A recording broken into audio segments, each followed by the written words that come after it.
Freffy Radio, we are live from the 35th Torino Film Festival and with Richard Loncraine, director of the opening film of this edition, Finding Your Feet. So welcome, Richard. Thank you. Lovely to be here. Oh, sorry, microphone. I'm not used to cinema, television, and microphones. I apologise. No, I am. It's wonderful to be in Turin. I really, it's a real honour and a pleasure. It's a great city, and above all else, you are the best cooks in the world. The film was very uploaded yesterday. Everybody liked it. So how was it to open a festival? Frightening to open a film in a language that is not the language the film was shot in. And it's not just a comedy, but it certainly is a comedy. So I was very nervous, and I'm still nervous. I still don't really know whether it was received well or how mediocrely, whether people really liked it. You know, people are polite in festivals. They have a vested interest in. They haven't usually paid any money to go. They've been invited. So I wait to see what the real results are. But I hope people liked it. How would you describe the film? I read in your press notes that you said it's a film with a real heart. Well, I hope it's a film with a real heart. It's a love story, really. It's not just a love story of a man and a woman, but a love story of two sisters finding their love for each other again. It's a story about old age and about finding old age and grabbing it and not just becoming old. You know, we have a joke in England, you're as old as the woman you feel, which is hard to translate, but I won't try to translate. But basically, I think, you know, old age is in your head. Yes, your bones ache. You don't want to take your clothes off when you get to past a certain age. You don't want to dance in front of your children because they laugh at you. But if your heart is young and your head is young, I think you can stay young and enjoy the last part of your life as much as you did the first. So it's like in the film, Love Later Life. Yes, it is. It is. It is also a film about failures and, you know, the bad choices we made in life, but also about second chances and maybe third chances. What do you think? Yeah, well, the bad choices are based on my life. No, not entirely. Interesting. Yeah, it is. It's a film about choices. It's a film about people. It's not a complicated movie. It's a film. Americans would call it a feel-good movie, although it does make you cry. I think the end of the movie is we get off stage in a way that makes you feel that life is worth living. There is some sadness in everyone's life, and there is sadness in this movie. But I think it's a film that, as we said, starting has heart. You know, you care about the people. It starts off as a broader comedy, a bit broader, and it gradually metamorphosizes into something different. And I don't know if that was really intentional. You know, sometimes you get lucky, but there's a point in the movie where I think you just care about these people, and you're not sure why, because they're great actors and the script's good. And I think by the time the film ends, you feel part of their lives, and that's what makes a movie to work, I think. And you also respect them. Yeah, I think you do. How easy was for you to direct these incredible actors? I felt like they weren't only dancing; they were also dancing when they were acting. You know, this kind of, you know, it felt like a dance for me, and like by watching them and waiting to hear what was coming out of their mouths. It was. Okay, you can cut that out. There's a lot of rubbish, I think, talked about directing actors. They say he or she is very good with actors. Yeah. Well, he or she shouldn't be doing. It's just about being polite. It's about it's about being strong when you need to be, not being rude, being kind, being supportive. I don't do a lot when I direct. I hopefully choose a good script and keep working on it till I think it's right.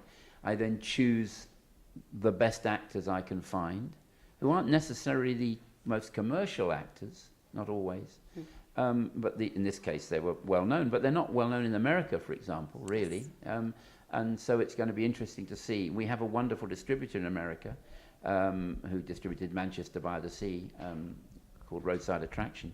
And it'll be interesting to see what they do with it. They understand the movie, and I think that's going to be necessary. I think that the company who bought the film in Italy understand it as well.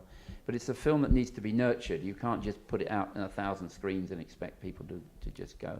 You were before you were saying that it's a film about old age, and it's something that it's happening more now in cinema, that we're watching stories about that moment in your life. Do you think that it's just a coincidence, or there's a special need for this kind of stories that people want to? Well, I mean, one factor would be I'm 71 years old. I was born in 1946, the year after the war ended. And I think that, so in England we're called the Bulge children, because there were thousands and thousands of us being born all over the world, hundreds of thousands. And so I think that the people of my age, you know, I'm 70, but so there's more of a market for it. I think that, you know, Marigold Hotel, which I at one point was going to direct, but didn't work out. But I think from that, and the person who did it, by the way, did a wonderful job, so I should say that.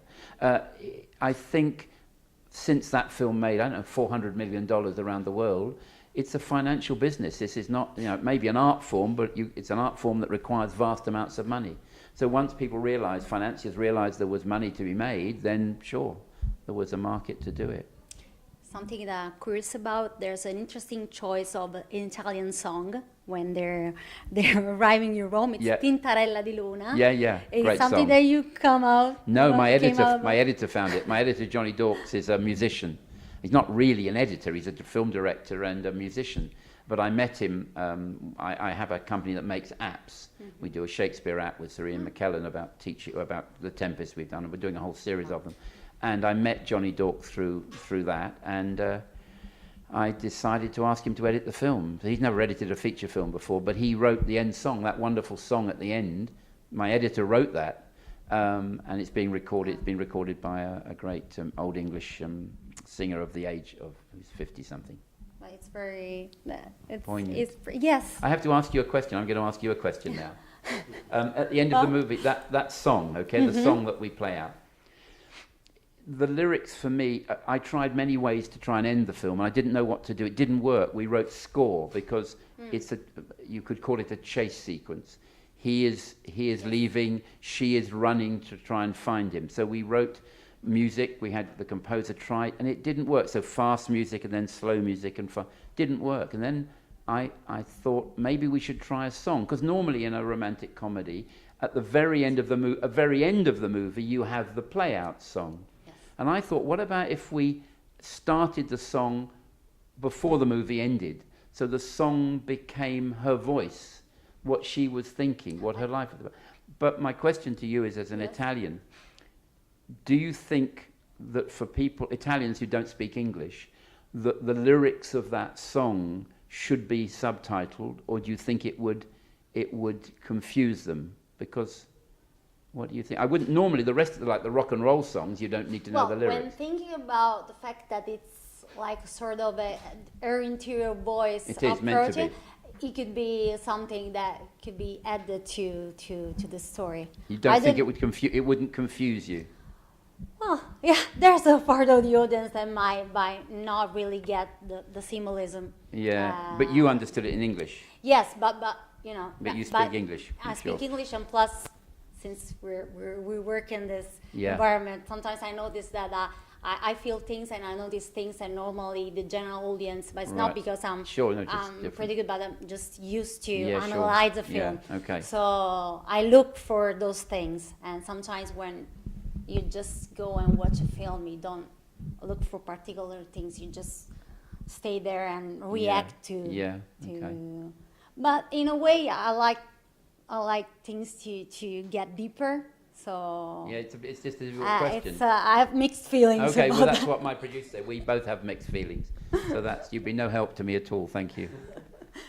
So with this bad advice that I think I gave you, good luck with finding your feet. Thank you so much. It's a great pleasure. Thank you for having me on the radio show. And this Appreciate is Chiara Nicoletti from the 35th Torino Film Festival for Fred, the Festival Insider. Thank you.